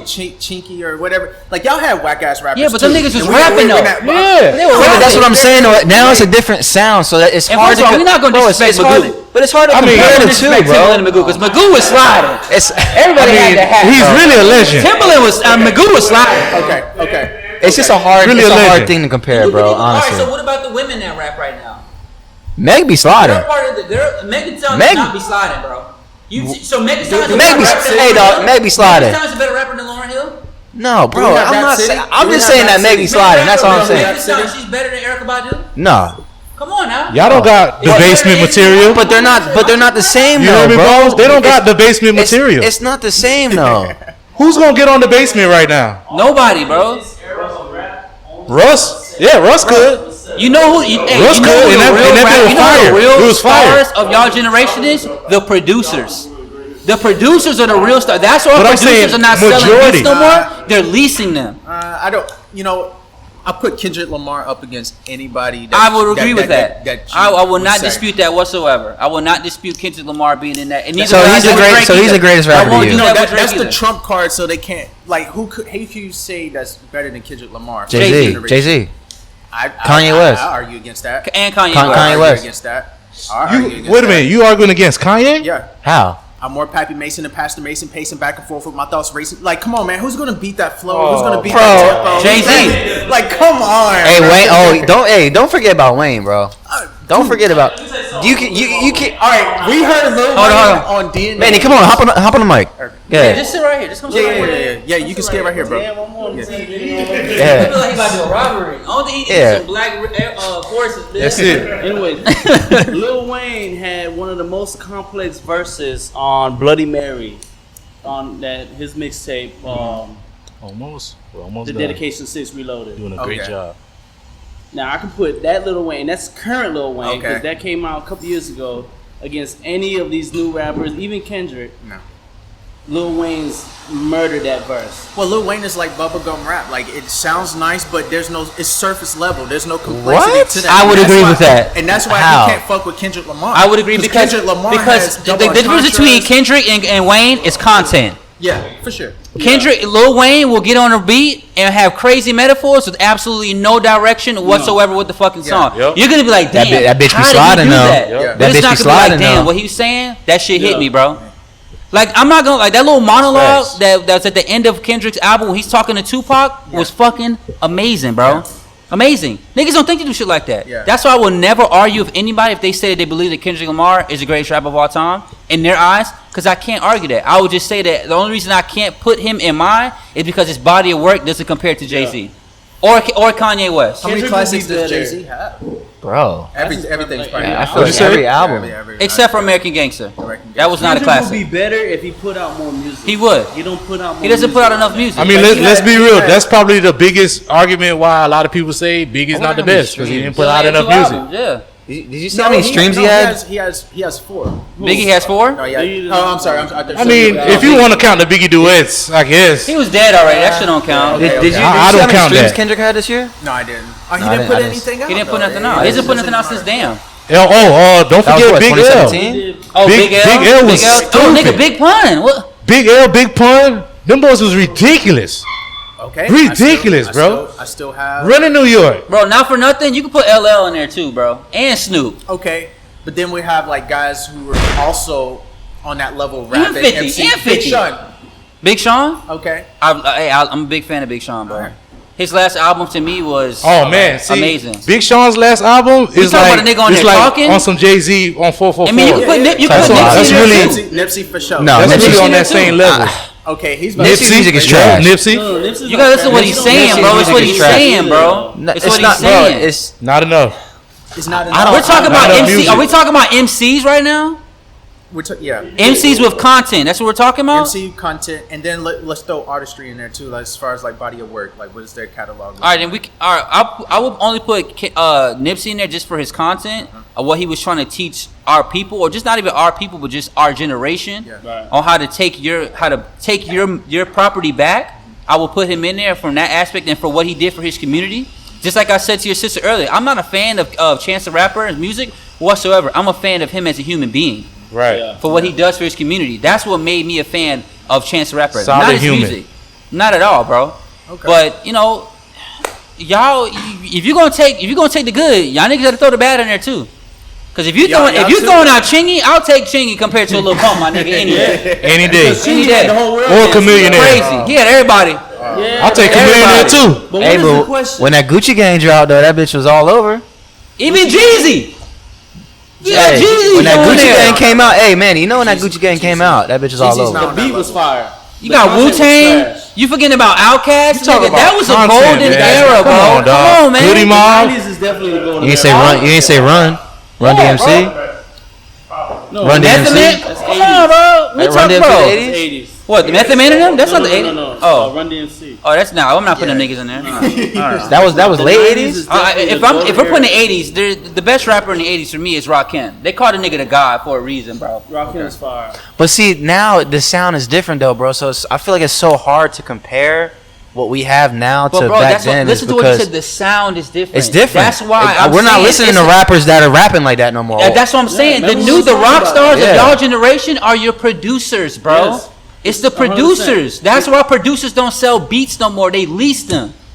They're leasing beats, bro. They're not selling their beats outright. that's no more arguable artists though. No more, that's dog. that's arguable 100%. because Cause bro, I love Gunna, bro, but Gunna is fucking trash, bro. If you put Gunna on a beat from the '90s, he's butt cheeks. Hey, if you take What the about that? beat, listen, if you take the beat away from Gunna and just have him go a cappella, Yeah, trash. look at nah, Nav.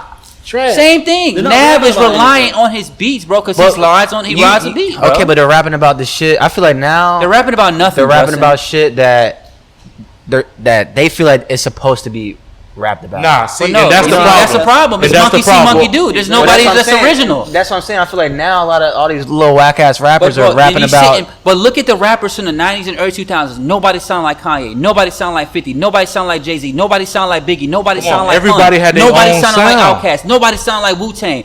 All them niggas had their. Nobody sound like Eminem. All them niggas Yeah, had but we their could say the own same. lane. We could say the same thing about Drake, Kendrick, and Cole. Yes, but that's why I said I wouldn't But that's argue with only them. three, though. That's three, bro. Well, look, Big within Sean those is in three, And Big Sean. You got four. Big there's a Sean. fleet that sound like only Drake. three. There's try to emulate Drake. There's a fleet that try to emulate. Because that's how You know what I'm Drake saying? is, though. He's that great, and that's what I'm saying. Like Yeah. he's Lil Wayne created so many, Bro, what's wrong so with many you being seeds. great in your own thing? Yeah. The rappers in the 90s and early They don't. 2000s, They're they were cookie comfortable cutters, being bro. themselves, bro. Well, they might see it as okay. If this worked for him, then all right. Let me just try And and that's hop weak. on this kind of wave. That's weak to And- me. That's like me. That's a perfect example. That's like me naming the barbershop Bonez fucking barbershop. Like Or this every other barbershop barber. looking like fucking every other barbershop in Palm Beach County. Yeah. What made this barbershop great is because it looks like nobody different, else's yeah. shit. What made Outkast great because they just sound like nobody. What made Wu-Tang great, they sound like nobody. Pun, nobody. Biggie, nobody. Jay-Z, nobody, bro. Tupac, nobody, bro. Come on, man. Even Wayne. Wayne had his own sound too. And so But he then started back getting on the then, drugs. but back then too, it was new though. It was like sounding. But back then, no one was biting off each other. Niggas wanted to sound different. No one was Yeah. biting. They wanted to be different, bro. Niggas Well, are getting signed right now because of how they look, dog. Yeah. No, yeah. That's it. Niggas are getting signed right now, and there's rappers right now that are fucking fire, but they're not getting signed because they don't look like fucking Lil Pump or they don't sound like Gunna and Lil Baby. Yeah. Well, that just goes back to the change that's in the sound that we have true, now. bro. Nobody wants to hear that real ass type of rap. And from that's the why 90s. I can't say that this generation is the golden When we age. talking about them boom bap rappers. Well, Yeah. hey, They don't do perfect. that. Hey, I get- Nah. why do you think that whenever Drake, J. Cole, Big Sean, and Kendrick, whenever they drop their music, it goes fucking crazy? Not like because Drake, they though. sound like nobody No. else. Yeah. They Drake's don't the best. sound like nobody else. Drake Drake does does, it the but best. Drake just takes what everybody else does and makes it better. Okay. Yeah, well, And Kanye does the same thing. Was No. Okay, I can't say don't do the same not thing. gonna I do can't that, say bro. Kanye in that sense. Let me finish. When he chops up his Man, stress. Hold on. instrumentals, when he chops up his instrumentals and take it from other, like when he's sampling, like he's taking stuff from other people, making it sound better. So he is doing the same thing. But he's not trying to rap like them. he's but then again, I feel like that's why Drake Niggas is was hated as using well. 808s in their shit before Kanye. No, he I sounded feel- like Cardi B. Switch your attitude. Like that's her flow. Like what do you mean? He But does wait, that. No. but Kanye came out first though. That's Kodak's flow. Oh, okay, he copied Kodak's flow. He does the same thing that Drake does, high key. So we're not gonna act like Kanye's first like 4 albums was probably the greatest run in rap albums history. Come on I'm now. not saying that. You can't. I can't. And niggas would sit there and throw up Yeezus all the time. We was bumping Yeezus this week. That shit was before its time, my nigga. It was. Period. Kanye in the whip still. This nigga dropped the gospel album and that was sliding. No, I can't say I that. don't give a damn. He what- fell off. That gospel album Kanye was shit fell sliding. off. That gospel album was sliding. No. The only thing that was wrong with the album was No. only 26 minutes Sliding. long. No. That was the only thing wrong with that album.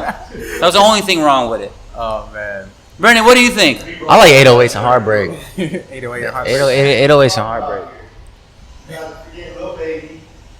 That's one of the. If you're going 2-3 years back, this man has been on top since he's dropping music after music, feature after feature, and what about Future? But what, Future album. but what we're saying is Future, Lil Baby, Yeah, but with Gunna. our time, bro, I agree with the Kanye statement, but with our time, these guys have been on top for how long? Yeah, but they don't have timeless music. I can't. No, I can't. And it's too soon to say that, Yeah, bro. it definitely It's way too. You can go back in your playlist and you're gonna play the old Future Beast Mode 2 album. Yeah, I was gonna say Future. I'll give it to Future. I'll take it back about Future's Future. always March rolled to Madness- timeless music. March Madness is the greatest trap song of all time. You gonna go back. It's the greatest trap song of all time. Yeah. Even Baby, you gonna go back 2 years and play some Baby. Yeah. I mean, they're up there. And what about Marvin's Room? You said that Drake had no replay value. Like, Bro, you don't think Drake- they're gonna I go didn't say back it didn't have and, no replay value. I just Bro, the saying Take that- Care. Bro, the Take Care album has been on the. so you don't think people are gonna be playing Drake 20 years from now? I People still gonna be- play Drake from 10 What? years Yes, bro. Yeah, What I'm saying is, though, Drake is gonna have Does the. Drake have an album that you can compare to Good Kid, Mad City, or to Pimp a Butterfly? Okay, they're different artists, but I would say as far as like solidness, nothing was the same. Nothing was the same. For sure. That's a cohesive album. That shit's. I just, for me, all right, I'm the type of person I can listen to anything, bro. Any music. I don't Same. have one thing where I'm not saying that I don't bump these niggas. I bump them all the time. But what I'm saying, if we're talking about the art of being a rapper, a MC, the body of music, when I listen to music, I want to hear music that's gonna help me grow as a human being, bro. It's gonna challenge me to think. And Yeah, I but don't get that in Drake's music. I'm not always trying to be on that kind of vibe. When I know, listen but to that's what I'm music at saying. There's times. different types of music. Yeah. Music is No. situational. Drake got me through a lot. Yeah, bro. 100%. You can't sit here and disrespect That's him just like me, that, bro. bro. I'm not disrespecting, bro. I'm just Yeah. saying that's that's for See, me. Hey, I be supporting Drake like I get paid for that Talking shit. about Drake right now. You know what I'm saying? I got Drake's back like I get paid for that. But at the end of the day, that's your opinion. That's You just don't my believe opinion, it. bro. That's And I your love truth. Drake. Drake's in my Yeah. top 5 all time. Yeah, that's your Yeah. truth. He's in my There's top nothing 5, wrong bro. with that. You know, I definitely agree with you. I do think you guys' generation slights our generation, slights it, not just. No, we're killing that shit. No, I don't know about that. But that's why it's hard to You're say because not the laughing sound at is us. different. You guys though. put out way worse music than we did. And the content is all the same. Like I told Justin the other day. I'm tired of hearing about Zanny bars and No, shit. look, I'm I told telling you, Justin the dog, other like- day, You still listening to all that these shit new and rappers singing that that come and out, singing that shit like it's They're nothing? rapping like they're rich. That bitch be already. sliding. Like, where did you get all this money from if you're an up and coming rapper and you got all this money already? In the 90s, they rapping about what they want to get, how they gonna get The it. struggle. You know, from the bottom up. But you got rappers like Gunna coming out like, I'm already rich. Why ain't you? Well, he's from the hood. He's probably hood rich. The hood ain't paying you They that all- much, bro. About drugs? Hey, they You know all what I'm on, saying? man. What drugs? If the hood was Scamming. paying that much, niggas wouldn't be rapping. Jeezy came in the game with money, didn't he? I see. I like Jesus. Yeah, though. but A lot of them But came in the Jeezy game with rapped about money. the struggle, He kept man. it real. Every He rapped album. about the struggle. And he Big always Guwap, rapped same about the thing. struggle. Guwap rapped about the Yeah. struggle, man. Even Always T.I. rap about I don't the even like struggle. T.I. Tell But you, T.I. same hey, shit. Gucci talking about serving you Next through the rapper burglar come bars. out, He Hell, gonna man. tell you how I many mean- foreign cars he got already. You know what I mean? That's the definition of struggle if there is one, if You know I'm who if I I'm not do like mistaken. that was new? Is Roddy Ray Ricch. Sherman. Oh, Ray When Sherman. they came out. Yeah. Okay. Because They had that little and they run was for a doing minute. house They had a little parties. run. Yeah. And then boom, they came up. They not the most lyrical, but they're entertaining. Yeah. And Yeah. they kept it 100. They ain't come out here trying to be better than the next. And they had their own sound. I feel like these That's young right. niggas, man. You I know? feel like Roddy Ricch is better than all of them. I like Roddy Nah. Ricch. Yeah, man. Wait, which was Roddy Ricch? Nah, bro. Balling. tough. I put the new 40s on. Yeah, I like him. Bro, I like him. And he's musically, like, as far as talent, He's more musically talented inclined. than all of them What you niggas, mean bro. when you say them? Are you talking about Drake? Them? No, I'm not talking Okay, about. I'm talking about okay. the younger generation. Oh, young okay. niggas that's See, around. Drake Cole and Kendrick, they're in the I'll put They're baby. different I'll put baby up with. Yeah, I'll put that's baby what up with Roddy this Ricch. category You put Baby of- up against Roddy Ricch? Yeah, Can't do it, man. yeah. Can't do Who's it. Baby? Little baby. I don't listen. I don't listen to some of Roddy Ricch songs, bro, and cry, bro, because this nigga's on that shit. What song you crying talking, about? Bro. What song he you was crying on I'll pull it up heavy here. I'll play it drugs, on. too. Yeah, he was on Sherm shit, smoking Flocka, bitch. Hey, look, I'm not gonna hold you. One of the cats that I really didn't give no credit to for a while was that boy NLE Chopper. He talking his stuff now. He just got on that kind of tip lately. He just now got on that confidence tip, but still, I still got to give him a dog credit, man. I won't discredit that. I won't discredit that whatsoever. On some real stuff, He bro. said some real ass shit about what was it dude? Famous Dex, was that what? Rich the Kid? Well, he was at, bro, y'all see this nigga high as fuck. Why y'all got this nigga doing? Why y'all don't put him in rehab? Get this boy some help. You know, let's not forget about Jaden Smith though. Oh, hey, damn. look. Jaden Smith is Well, he's in my top. he's He's in my top 3 personally. I take that back, bro. And Jaden right now, as a creative, I put him over. If you want to talk about pushing culture and pushing everything, it is my dog Jaden. Nah, he up is there. killing He shit. up there. No matter what lane it that is, he's coming out bro, with his philanthropy work that he's doing. Everything, bro. Niggas label him a weirdo, but bro, hey man, that's a great human. He's not a weirdo. That's just whenever you're That's a different, great that's human. what you're labeled as, a weirdo. Yeah. Those people When you never don't stick to the understand. status quo, you're a weirdo. Yeah, Jaden's definitely in my top 3, bro. I love the Jaden is- weirdos. he's different, bro. Me personally. I really fuck with Jaden like big time because he's not afraid to be himself, and that's what we're talking about. That's what separates him. He would be a nigga that would survive in the 90s. Hey, look, let me add on to that. be- Let me add on to that and segue into the question we had earlier about the barber career. Right? He's not afraid to be himself. Bonez, when Bonez got into this industry, Bonez was looked at as like a radical. You know what I'm saying? To this day.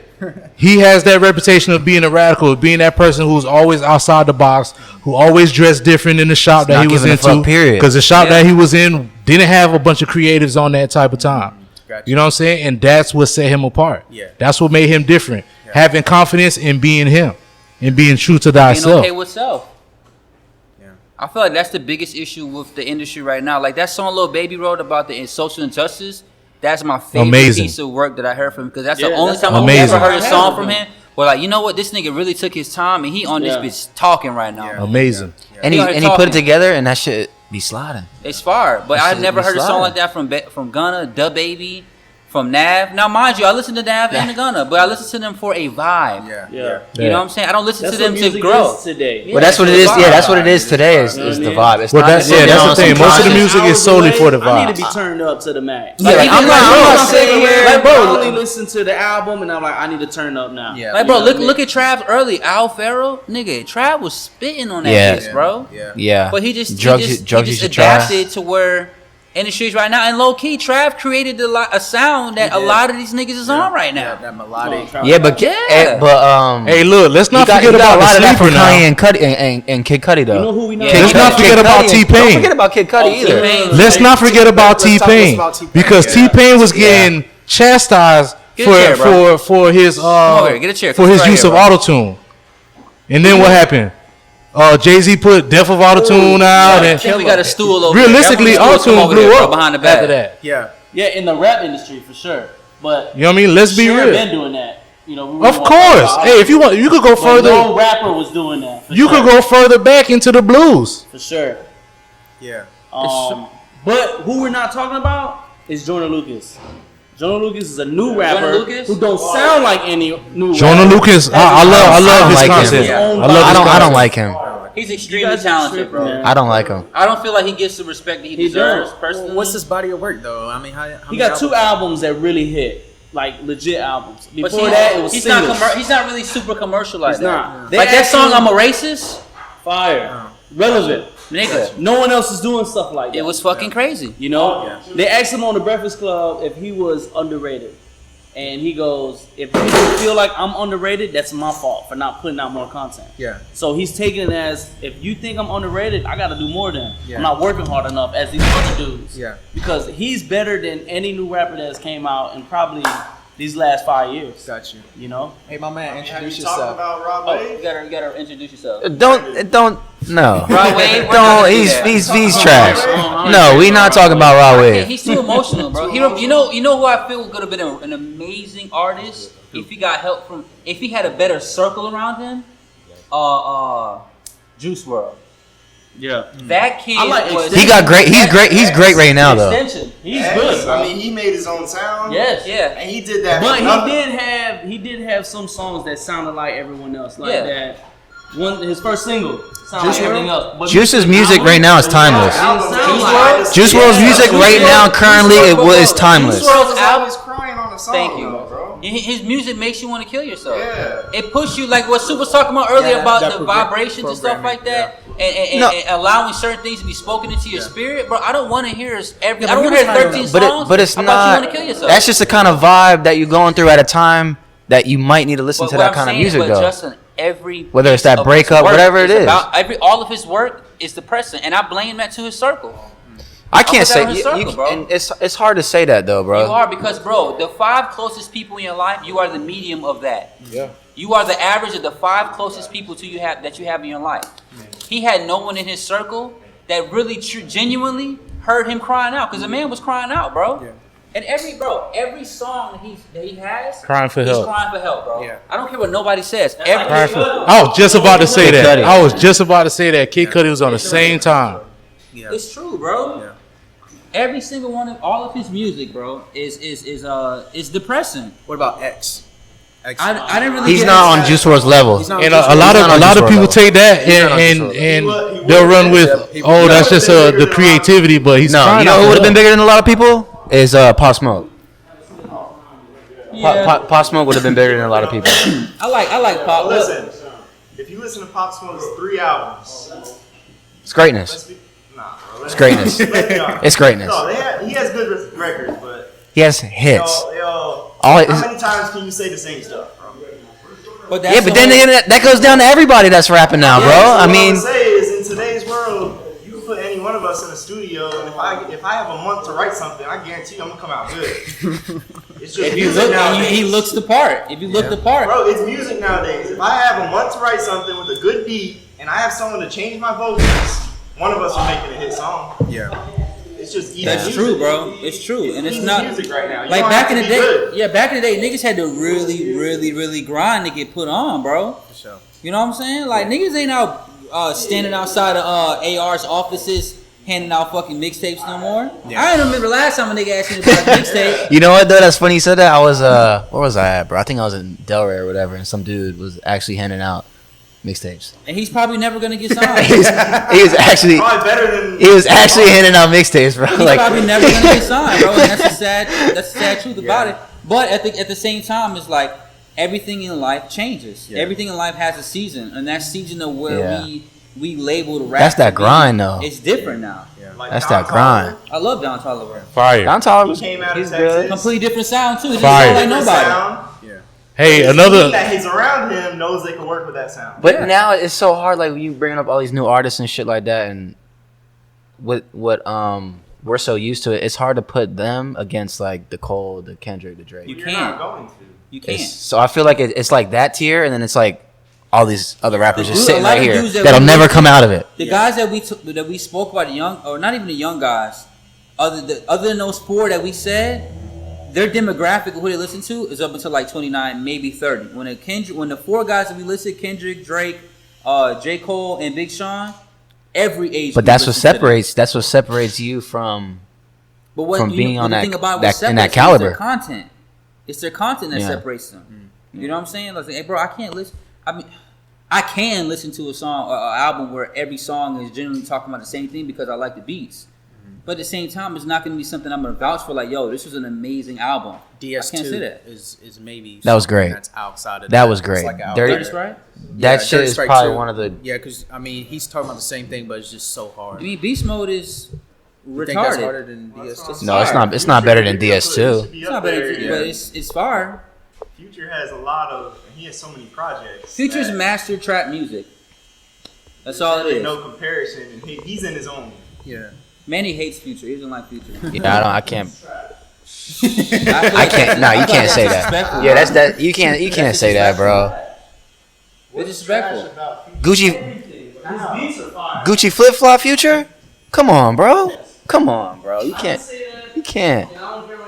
This man. But at the same time, Hey, that boy sound like Trump. That boy sound like Trump right now. If we're comparing Future to those top 4 guys, then essentially we can say that. But if we're talking about, but if we're talking about club hits, man, if we're talking about club hits, other than Drake, Future got it. Killing those other 3 niggas in the club. For the vibe, Drake, Future's he's that nigga, man. I don't walk around playing Future in my house. You know what? All right, so boom, I'll put it to you like this. I'm gonna throw somebody else in there, and like Manny said, I'm gonna throw him in there. I don't give a fuck what none of y'all niggas got to say about it. Young Thug. Thug has a sound that nobody has, bro. Young Thug is a Watered down Lil Wayne. Exactly. Yeah. Watered down Lil Wayne. Yeah. Hey man, the way that the sounds that he makes, or he harmonizes on his music, bro. I can't listen. I can't sit. Young Thug. You cannot sit there and listen to a Young Thug album straight. I can. Definitely a watered I get a down Lil fucking Wayne. headache. I get a headache listening to Young Thug for 3 songs in a row. I can't. by Young Thug. He said, I'm going fishing. With these itty bitty shrimp dips. Do y'all know what a shrimp dip is? You gonna be like, what is this? It's gonna blow your mind. What is it? What's a shrimp? All right, hey, look, let me break it down on the microphone. All right, a shrimp dip is when you take look, y'all. When you take your flaccid penis, fold it, and put it in the orifice. Orifice, either the mouth, What's wrong with that? any hole. Why am I doing this? Wait. So now he's saying we going fishing with the itty bitty shrimp dip. No, It's creative. So he's talking about He's having trying sex something with new. a flaccid penis. no, That's no. All I'm saying is you It's- guys can't argue that song, Chet. You can't argue Best Friend. You can't argue all these Oh look, I don't. What's the other one? Look, His first one. he got bangers. Stoner. That's what it was. Not bro. saying that he don't when got that shit bangers. came out. Yeah, on, bro. yeah. The man got But hits. I mean, Definitely I'm not saying discrediting the that- But he hits. shied away from that kind of sound. I feel like, and he got into Nigga, something Hot came out something a year and a else. half ago. Huh? Hot. The song he No, had I'm not. with No, Bonez we're not. and No, Travis we're Scott talking on about songs that came out I'm talking years about ago. 5, 6, 7 years Yeah. ago, Young Thug. Yeah. He had hits, but he's trying to come out with a new sound. At least he's trying. Now he's. Yeah, I feel like now he's like at a transition point in his sound. Lil Wayne influence. Lil Wayne paved the way for artists specifically like. Lil Wayne influenced a whole entire. So look, we had this. Of course. We had this discussion too. Who's a more influential figure? Music wise, make sure you put that in, because we know Kanye can sell clothes, bro. But no, I said as a whole, who was a more influential figure? Kanye West or Lil Wayne? And I said Kanye West, bro. I said Kanye West. Kanye. Cause some niggas try to tell me that niggas weren't wearing skinny jeans before Lil Wayne. That's bullshit. Plenty of niggas was wearing skinny jeans before that. Where? Plenty. Where? Him and Dipset, Skull Gang, this and that. Nigga, Dipset niggas was wearing skinny jeans before Wayne. Then Wayne was wearing white tees and fucking Reebok Classics until he did that. I can't That's feel the my same face. era. When he did that, I can't feel my face with Joel Santana. Then he started dressing with the fucking big old belt buckles and shit and tight pants. Dipset niggas was wearing that shit way before him, bro. When them niggas was wearing that Ed Hardy and all that shit. But you don't hear no one sounding like Dipset. You hear a lot of rappers sounding like Lil Wayne. Absolutely. It's true. It might be a great value, but it still sounds. I gotta go with Kanye. Lil Uzi, Yachty. Anything Kanye now they'll probably say Lil Wayne. everyone's going for it. For sure. I'm going with Kanye, bro. Not For sure. So I don't know the shit that Kanye's been putting out Kanye recently. went Is, from wearing is- baggy ass jeans, and then when he switched his whole entire thing, everyone switched Like, boom, up. but this whole new gospel Lil Wayne vibe was and shit that wearing he's on. Bait hoodies back in the day, and no one cared about a bait hoodie. Yeah. Kanye switched his whole thing, and everyone started. Start wearing Everybody polo down. Start wearing Jordan Jordan 1s. won, Brett We won. were just talking. Yeah, we were just talking about that the other Brett day. won. Bro, back in the day, ones used to sit on the shelf, bro. Yeah, I know. My they pops- were $110. Yeah. Nobody was 120 buying bucks. ones. My pops always said Bro, that. yes. My pops always said that. Bro, Kanye West put on motherfucking ones and them shits went crazy, dog. Cash Money had This nigga, perfect example. Kanye wear them fucking bullshit ass Adidas Calabasas shoes. Them shits were Reeboks. Nobody was wearing those. Nah. As soon as Kanye wears them, everybody and their mama gotta have them shits now, bro. Oh man. That shit. He's a fashion staple though. What about a He's couple a years ago when he was wearing the Flyknit Nikes? Yeah. Everybody wearing Flyknit. Flyknit. Yeah. Just Flyknits. 80 bucks, whatever they are. $80. Yeah. bro. Flyknit. 120 bucks, whatever they are. How many niggas in here you know went and spent a fucking bag on truck fit? None. How many of y'all know somebody who even owns truck fit, bro? I don't even know where they sold it. Yeah, but then again, Come on, bro. but then Stop again, that. the way Wayne put that out was for I'm talking straight. impact on culture, Manny. Musically? Who you saying musically? I'm taking Kanye West. If we're taking a body of music overall, Kanye's body of music is killing fucking Wayne, bro. He probably has. Wayne has a lot of horrible fucking albums, His bro. mixtapes, bro. his mixtapes are fire. Wayne is known for his He has mixtapes. a bad tag. You know what I mean? I don't know, man. This, like, I'm just talking about mixtape. Wayne's mixtapes are better than his albums. But this last mixtape got me. I want to call him and see if he's okay.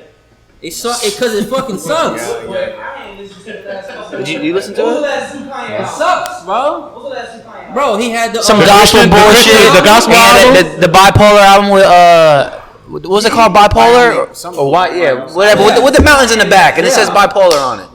I know this is the Kanye's last album. What about Pablo? Me was like Pablo. No, but that bipolar album was I like that one. That was a good one. If you talk about Let me- Lil what's Wayne's it called? body mixtapes, I listen to more Lil Wayne mixtapes than I do Kanye albums. You know, that's just me. Yeah. I grew up a number one Wayne fan since Cash Money. Yeah. That's just me. Now, when I say he influenced a genre, that's just me. Clothing wise, Kanye all day. Oh yeah, Kanye had Kids See Ghosts and then the Gay album. Right now, It's Kanye Travis West. Scott. Oh, right now, yeah. For sure. I'll agree to that. I mean, anything this man does, whether it's a sneaker, music, McDonald's it's just burgers. anything. Can This nigga just we put say? fucking bacon on the burger and that shit went crazy. Can we say overall? Can we say overall that Tupac is the biggest influencer? than Biggie. No, I'm saying, but is he the biggest influencer of rap of all time? Well, that's just a what if. Kanye West is. Kanye West is. Kanye West is, bro. You can't say that about Parker B because that's the what if. Kanye West is, bro. I feel like. Kanye West got white kids dressing like him, bro. Lil Wayne got white kids. Nah, actually, I think we got to go back because we had a similar conversation. Will Smith, he hit in multiple platforms. He hit the music industry, whether it was trash or not. It's true. He's the first. Whether it was trash or not, hit the music industry. Come on now, he hit the big screen, TV shows, But no, LL. that argument that we had with that was who is the greatest rapper turned actor. It was Child And no, That's who we came up with. Ultimately, yes. overall, yeah, it was Charles Gambino. Ultimately, yes. But the argument was between 'Cause he Tupac produced- and Will Smith, and I said it was Will Smith. Yeah. Because Will Smith was the first rapper to ever win a Grammy. He had one of the most successful sitcom shows of all time, and he has timeless fucking like the movies that he acts in or he's acting in are amazing, bro. Amazing. Amazing. Could have been there too. He could have. Hey man, he could have, but we don't know because he's dead. But no, I'm gonna go with Will too. I'm a Will fan. But nah, I mean, definitely Charles Gambino. I mean, He's different, bro. He's a comedian. He's a writer. He's an actor, rapper, singer. Another version of Kanye, because he does everything on his own, Yeah. and it's gonna be good. writer, singer, rapper, Comedian. producer, actor, comedian, like philanthropist. Like, you put This Kanye dude in a- does Make everything. a beat, make a song, it's gonna be good. I Yeah. feel like you do the same thing with Chocolate Bean. Go in there, make a beat, and make a song. It's Yeah. gonna be good. Well, guys, Come on, bro. How you get hired to be on 30 Rock as a writer? Next thing you know, you Hey, producing that mug. You trying to You done wrote yourself in. It's hard to wrap it up. You in the barbershop now, man. You got some more questions? I know. You didn't open up the door now. Hey man, I don't want the thing to run out of battery and all this get deleted. So we're at the mercy of the hard drive right now. Has 2 bars left. Sorry guys. But this was absolutely amazing, and this is part 1. Let's just say that part 1. We'll have part 2, part 3. Yeah. Whenever we can get together and do this, this will be amazing, man. So I really want to thank you guys for letting me just be here and have my platform here. This is a dope place. We're gonna have, of course, the whole shop edited in the intro, so it's gonna be amazing, man. And you guys put your tag on there. Let the people know where they can follow you at, and how they can support you. Starting with Jay, and then we'll go around like this. J.drip on the Instagram, 2 A's. And then I just wanted to say, bro, thank you for having me and let me bring my people onto this and share their insights on everything. And because like I said in the beginning, man, I seen when we first started talking about this was nothing yet. Yeah. Remember we saying, oh man, I just ordered my mics, all this Yeah. shit, and it's so cool to see the growth that has just came out of this, bro. And I just thank you, bro. It's that manifestation. Yes, sir. Right. Yep. The Yup. seed. Yep.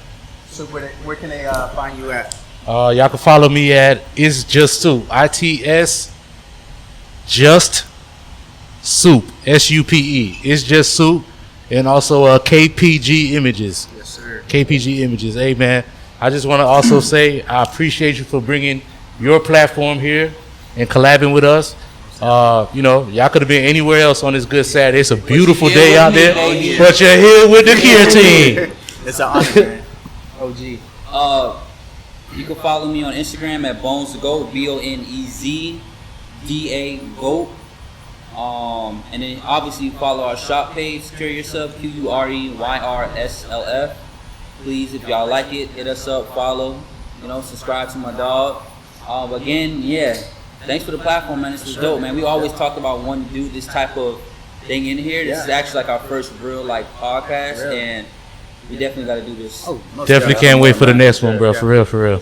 Yo, if you need a haircut, just please, if you live in South Florida, you got to come here. This is the best place on the planet. I'm not even exaggerating. I'm not saying it because I get my cuts here, but seriously, from the atmosphere, the vibe, the conversations to, you know, experience of getting your haircut, man, you can't go wrong. So, you know, please fly to QURE out in Boynton Beach, man. What's your name again? Brandon. All right, Brandon. Where can they follow you, man? Brandon Ace23. I didn't even know I was doing this today. On the fly. Appointment. This is my boy right here. This is cool. I want to do this again. I like to argue. That's right. All right. And Manny, what's good? Where can they find you? Emmanuel.